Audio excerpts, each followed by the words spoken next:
Are you so your district probably has a lot of flooding right now, right? Yeah.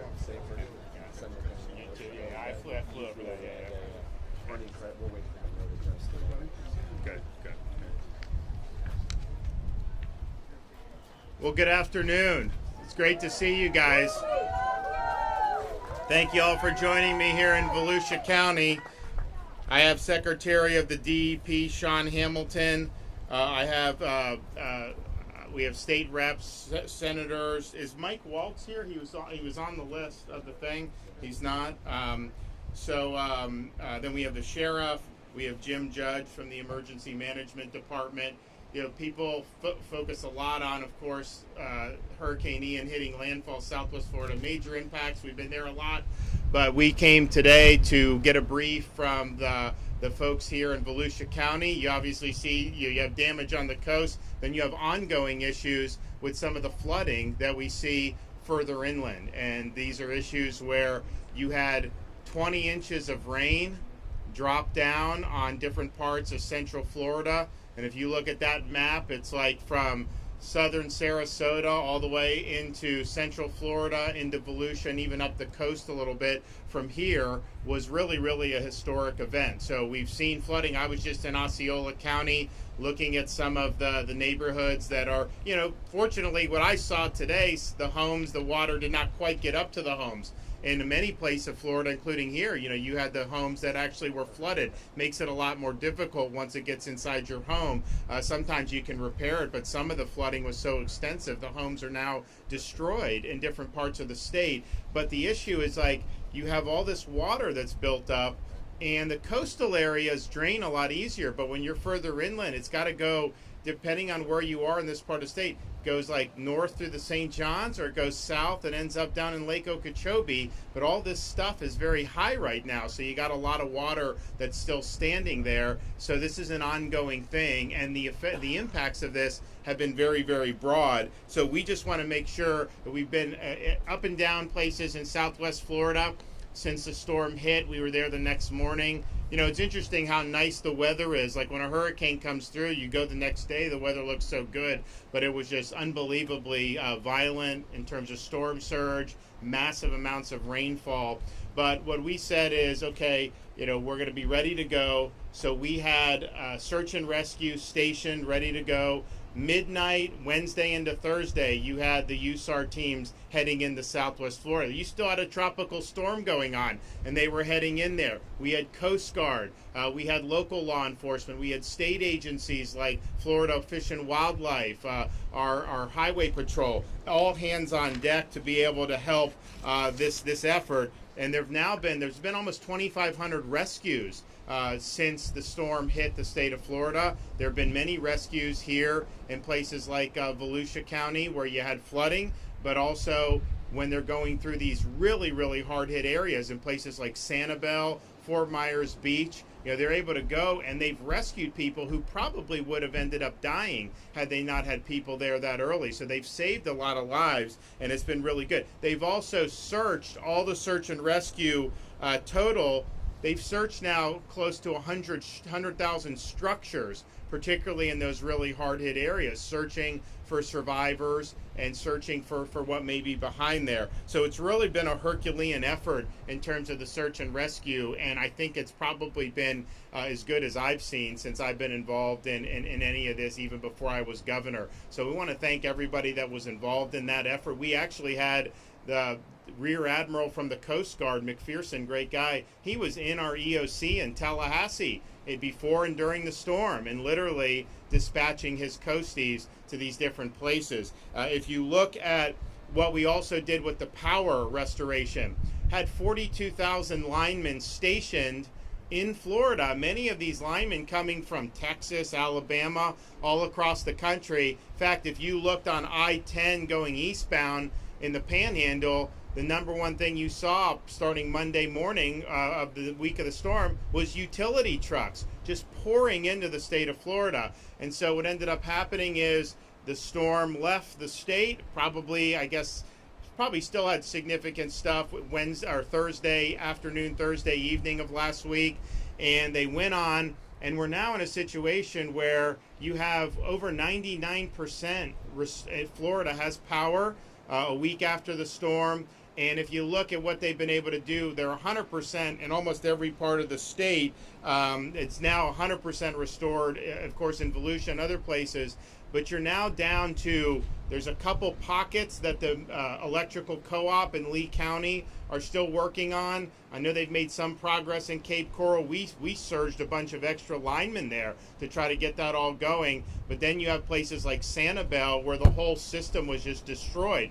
So what we've done there is we've Chinooked people in to Sanibel to work on the electrical restoration. We're running barges across because they took out, the storm took out the causeway. So you don't have a way to get vehicles over there right now. Now we're working on repairing that, and that's going to be done very soon. But we're doing that. So we're down to basically, except for some pockets of Lee County, people are going to have power unless their home was damaged and they can't receive power, or unless you have a total restoration of the system, unfortunately, like we have in a couple places, and particularly these barrier islands.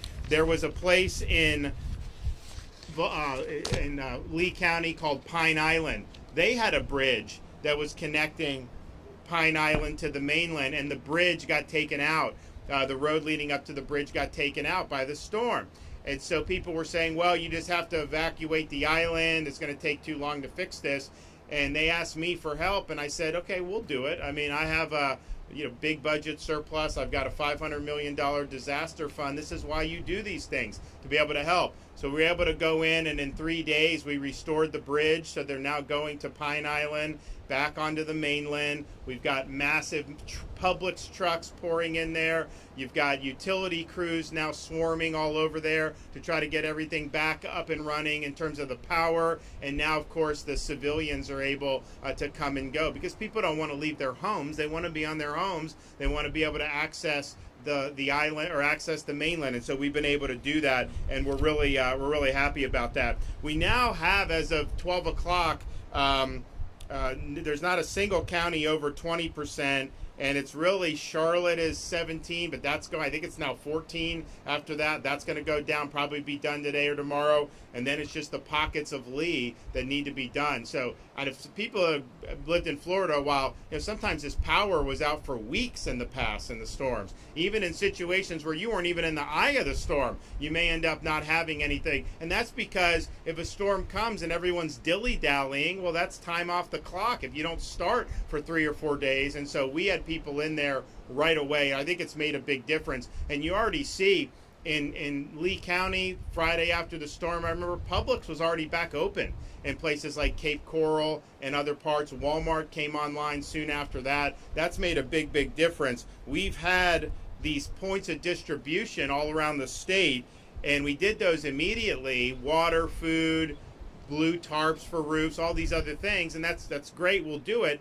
But what happened was, because all the stores came open, there was less a need in a lot of the counties than we anticipated. So some of the counties told us, thanks, we used it, but we really don't need the pods anymore. So those resources have been shifted to places where you want. But all told already, we've done 45 million bottles of water and over about 2.5 million pounds of ice. So that's a massive amount of resources to be able to do, especially if you think about a storm. It hits one part of Florida and then it cuts across the entire state. That actually, until probably 24 hours, that was not the forecast. The forecast was for it to ride up the west coast of Florida. It was not supposed to be significant impacts over here, as it ended up being, and it bent and then it went that way, and so that's just what happens. But you gotta respond appropriately.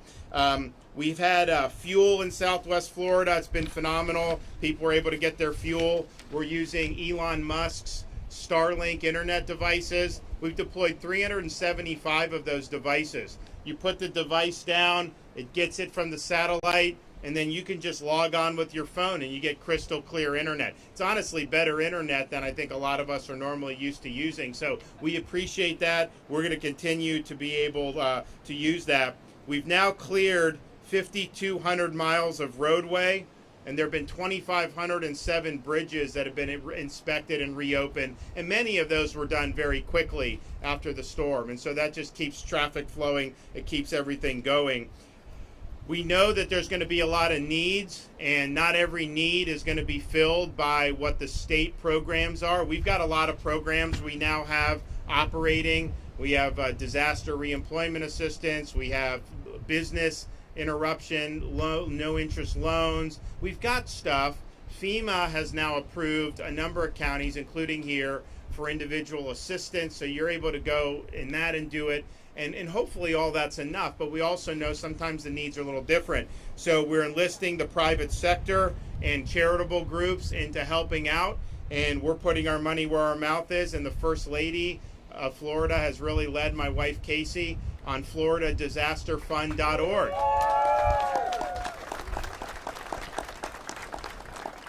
So this is a fund where you contribute through Volunteer Florida. She got Visa, MasterCard, PayPal to waive processing fees. So if you give a certain amount of money, it's all going to the fund, even if you do it via credit card. So we appreciate that. So you're now up to almost $40 million that the fund has raised. And if you think about, there have been people that have been displaced, that lost their homes, or that are going to need to be out of their homes for a while. Sometimes you get the flooding, you can gut it and you can fix it. Sometimes that's easier said, sometimes that takes time. There's other repairs to homes that take time. And then of course, if it's a total loss, people are displaced, they need help getting back on their feet. I think this money will help with those efforts. I was just in Sarasota, or actually I was in Charlotte with a group called Team Rubicon. And what they do is they come in after these disasters and they help with a variety of ways. One thing, they help people fix their homes. And so if there's debris, if there's problems with the carpet, all that, they come in, they got all these military veterans that go and they do all this. And I know they're coming to Volusia County to help with some of the folks here. So that's going to be really helpful for a lot of people. I was talking with the sheriff. We have some of the deputies' homes out of commission, some maybe total losses, maybe some they'll be able to get back in, but they're out of their homes right now. And so that's a big issue. So you think about the damage is big, but then how that impacts a lot of people that are involved in our communities in so many different ways. We're looking at Lee County. They have 4 schools that are likely going to be total losses. And so that's going to be a lot of kids, but then you have teachers that have lost homes. So there's a whole big need, I think, and I think that fund is going to make a really big difference. So I'm proud of her for doing it, and I'm thankful for everybody that's contributed. A lot of people have contributed. It's made a real difference. I'm also glad that on Saturday, we were able to enact our gas tax holiday in the state of Florida. So that's 25 cents off every gallon. Because of that, we now have the 5th lowest gas prices in the United States. I think our average as of yesterday, I think was like $3.11. You know, the average in California is like $6.25. Can you imagine having to pay that much for fuel? But nevertheless, that's just so it's coming at a good time. It'll let people save some money. I'm fearful of seeing some spikes in energy because of OPEC and some of the other things that are going on, some of our policies in the United States. I think it's making it really difficult. And we know these costs of fuel can really impact people's families, commuting, also with your bills that you're getting for utility. When the energy goes up, those costs get passed on to every single one of you, and that's just the nature of it. So we're doing the fuel tax. We also have a lot of other tax holidays in effect from our last legislative session, including no tax on a lot of baby items like diapers and wipes and all those things. Try to help families with that. And next year, we're going to make that permanent. In Florida, we're no longer going to allow sales tax on baby items, including cribs and strollers. You know, these cribs are just unbelievably expensive, and the strollers. And I remember when we had Madison 2016, some of you remember Casey being pregnant back then when she would come to a lot of different things. In fact, she was down here in Volusia with me after Hurricane Matthew, and she was almost 9 months pregnant at the time. But you remember like how expensive it is to get these cribs and these strollers and everything, and it's only gotten more expensive now with the inflation and everything. So to have just no tax on all those family-friendly items, that's going to be a big reform for us to make permanent. So we're looking forward to do that. We're also looking forward to do any household item $25 or less. We're looking to suspend sales tax on that for a year, and that's going to make a big difference for a lot of people as well. Finally, just want to thank everybody for pitching in and working hard. There's some folks that it's their job to be involved in this, but they're still working very hard. Our National Guard has done fantastic. Our local law enforcement, our first responders in the counties, our folks in the state who've done it. But then you've had people pour in from all different parts of this country to be able to help out our Florida communities that are in need. I was in Hardee County, rural county in the Florida heartland, and I had firefighters from Oregon in Hardee County. Who would have thought you would have ever seen that all the way from the Pacific Northwest? It's unbelievable. You also have people, I mean, I've seen people from NYPD, I've seen people from other parts of the country coming in to assist, both in terms of a law enforcement first responder, but then also volunteers. A lot of these groups, this Rubicon, a lot of them are out of state. We were doing Operation Barbecue for hot meals for people. These are folks who are coming in out of state. So it's been a really impressive mobilization to see that and to see so many people wanting to pitch in and help. So what I would just say to folks who are in difficult circumstances now because of the storm, just hang in there. There's a lot of resources. There's a lot of help. We understand at the state level that this is something that is going to require a lot of support for a long time. You know, maybe not as much in Volusia, which, you know, had damage but didn't have whole areas wiped out. But clearly, when you talk about some of those places in Southwest Florida, you know, that's not a response that can be measured in days, weeks, or even months. That's really something that's going to take years to be able to get that back where it needs to go. But we did it after Hurricane Michael in the Panhandle, and we'll do it again after this one. But people's spirits have been strong. The resiliency has been impressive. And at the end of the day, there are times in life when you get knocked down. There are times when you have to face difficult circumstances. You just got to get back up. You got to fight on. And that's what people in Florida are doing. And so I thank them for really providing great spirit, great determination. And we'll end up getting through this much stronger. Okay, we're going to have Jim Judge come up. Thank you so much, Governor, and it was a pleasure to meet both you and Mrs. DeSantis back in Hurricane Matthew and paid us a visit at the Emergency Operations Center. So as we move into recovery, you know, we still have issues all along the St. Johns River that we're monitoring and watching very closely, from Stone Island all the way through to Astor, DeLand, Lake Harney. So we've been delivering thousands of sandbags almost every day out to those areas to help those folks. So for damage for Volusia County, so far, and it jumps up about every time I get a report, not by thousands, but by millions. Damage so far, $263 million. And that's not only from the coast, it's all the way to the St. Johns River. We estimate about 6,000 homes have been inundated, 1,000 businesses, hotels and motels damaged. We have about 1,000 homes along the St. Johns that are in danger of flooding. Half the county was without power right after this storm. Within a few days, Duke, FP&L, Clay Electric in the Northwest, New Smyrna Utilities had that power back on to those residents that were able to receive it. So we are working hard in the recovery mode. The governor mentioned Team Rubicon. They're here. They're going to have big boots on the town starting Monday. We've also got the Baptist disaster relief folks have been in touch and coming in. The Red Cross, Salvation Army. So we have so many organizations that are helping us out. We do have 25,000 individuals that are registered for individual assistance. We are waiting any moment to be able to get that disaster recovery center opened up, and that's going to be at Holsonback Drive, our main health department that we've used in the past. That's worked very well. We had a lot of rain. We had a lot of wind. New Smyrna alone had over 21 inches of rain. They had winds up to Category 2 strength, 96 miles an hour. We had 55 to 60 sustained winds over just about the whole county. But again, those hurricane force gusts moving in. So Volusia got hit. We got hit pretty good. But we've been through it before. We're a wonderful community. We'll get through it again. So we're encouraging all those volunteers to come in and assist our citizens. And a website, volusia.org/pin, PIN, a wealth of information in there about individual assistance, the temporary sheltering assistance. There's a wealth of information for our citizens to go to be able to get that information. Our Citizen Information Center is still open, will be open through the weekend and in the coming days as we continue to take those requests from our citizens to be able to help with questions and whatever they need.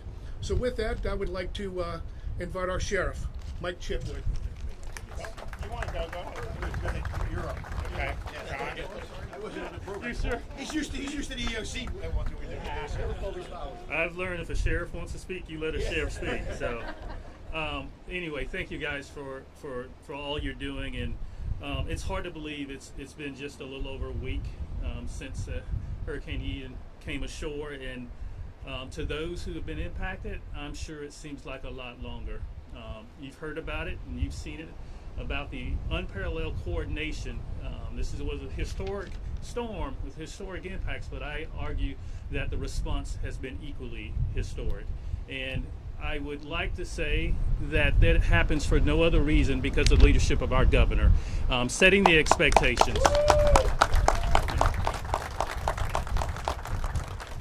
So I've been down south for the last week plus or whatever, and I wasn't told to go. I knew what I was expected to do, right? Because this is a part of our community, this is a part of our family, and I wanted to be here on the ground doing whatever I can to support that recovery. You know, the governor talked about the long-term recovery, but he also talked about the expectations that happen immediately after a storm. You need that power back, right? You need that water back, right? You need that wastewater back. You need these coastal erosion areas addressed long-term, right, for the protection of our resources. And so it was clear, and the expectations were set, that we would find those minutes, we would find those hours, we would find those days any way we can. I was in a conversation with the governor, and I argue probably the best state coordinating officer in the nation, Kevin Guthrie, leading this response. When they started talking about amphibious landing craft to move stuff around, I knew we were on a different level, and the expectations had just went to a whole new level. So again, Governor, thank you for your leadership. And then lastly, just one more thing. We talk about bridges a lot, but I'm in pure admiration of the work our First Lady's doing to build a different kind of bridge. When you think about the impacts to our communities, when you think about being there at that point of need when it's the greatest, I am just truly in awe at the work she's doing and the leadership she's exhibiting. So I am just thankful for her efforts. So right here in Volusia County, along with other impacted areas, we've got staff on the ground helping with the recovery, find ways we can support the amazing work of the county, the utility workers, folks who are doing everything you can to get back to a normal substance of life in these areas. But one of the things I do want to talk about here, we talked about the county, we talked about erosion. Our efforts to support them and this is something we've rarely, if ever, done. We're extending them the authorization and the allowance to do the immediate emergency permitting that's needed to make sure that these structures are protected and not exacerbated, and we can protect those. And then, obviously, we've had staff on the ground probably as soon as that first raindrop stopped, making assessments so we can fund and make sure we provide the legislature with the information they need to understand what those impacts look like financially and the restoration. Again, those efforts continue. I also want to highlight a group that'll you won't see them raising their hands for any type of acclaim or anything like that, but our utility workers, those who are working on your infrastructure, your water, your wastewater, they deserve a big round of applause. You know, they're working. There's no clock for them when it looks to restoration. Again, they also share the support of your entire state. I mean, we've had 15 counties within the impacted areas providing support, sending their utility workers to make sure they can make a difference, because they also know they're part of this community, and it could be the next day that you're there supporting them. I just want to acknowledge all of their great work and those supporting agencies that provide that. And the governor mentioned the amazing flooding that's just happening here in the basin. Again, I want to acknowledge the work of our water management districts, doing everything they can in their power to, whatever, like I said, if it saves inches, the governor and I both just saw what a few inches mean to a neighborhood, to a home. If you can save those inches, you just save thousands and thousands of repair and all of the pain that goes with that. And so again, thank you, Governor, for your leadership and the challenge that we provide to all of the folks who are supporting that storm. And then lastly, in closing, we will be here. The governor set the expectation. You've seen it firsthand. We will be here to aid in that recovery, long and short term, and we will be a part of this till the very end, until everybody's made whole. So again, thank you for your support. We've also been able to, since I've been governor, we've expanded the state's support for beach renourishment. We've done more money for that, and we're happy to do that. We have a coastline program, and we're going to continue doing it. But we also started something called Resilient Florida program. So we've done over $1.1 billion. Local government, local communities can seek that. They usually match it. And then so you end up with over $2 billion in impact just in the last 2 years. Some of those awards are still going out. But I think one of the things I've seen just touring so many different places since this storm is the areas that have been built in more recent years, the last 20, 25, by and large, those structures did very well.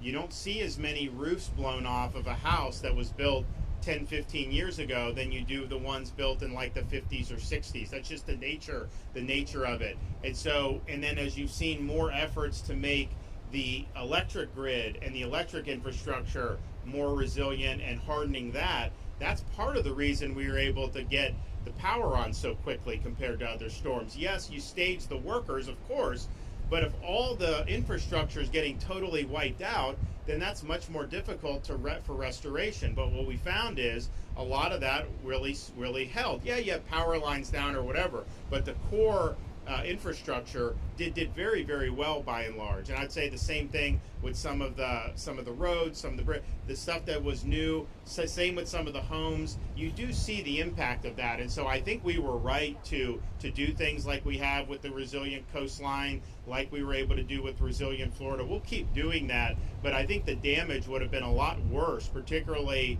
in Southwest Florida from the wind, than it was because you had these buildings that really could withstand 155 mile per hour. And I remember Hurricane Michael in Panama City. You could go, and if you saw a new building, you wouldn't have even known a hurricane happened. You go two units next, old place, it's like a bomb went off. It was totally destroyed right next to each other with that. And you see that over and over again. So I think that as you do this stuff, we have an opportunity to continue to make this very, very strong going forward. So, okay, well, actually, we have Senator Wright, Senator Broder here with us, Webster Barnaby, the state rep.